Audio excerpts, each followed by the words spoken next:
From Miami-Dade, Broward, and the Keys, this is South Florida's CBS4 News.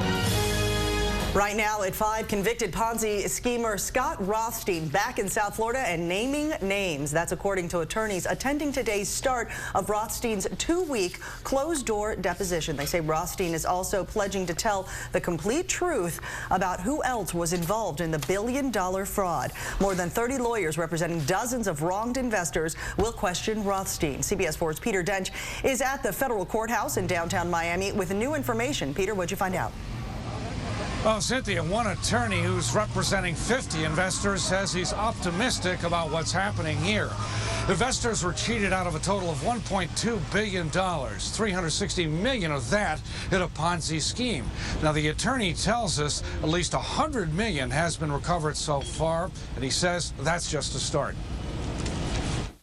Fort Lauderdale attorney William Shearer says this is the day he was looking forward to, the chance to question disgraced Ponzi schemer Scott Rothstein. We're just looking for Mr. Rothstein's version and view of what happened in this Ponzi scheme. Shearer is among roughly 30 attorneys flocking to this federal building to question Rothstein. He's serving a 50-year prison term after pleading guilty to the charges, including taking investments in fake legal settlements. I guess as a citizen in South Florida, I'm interested to know, the ins and outs of exactly what he did in his law firm.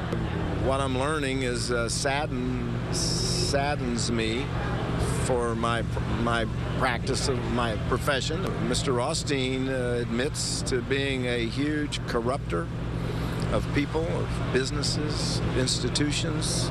Rothstein was brought to Miami from an undisclosed prison. He's in the witness protection program because he helped convict a man with ties to organized crime. Among the attorneys here, Sam Rabin. He represents a man who's accused of helping Rothstein. Rabin is skeptical.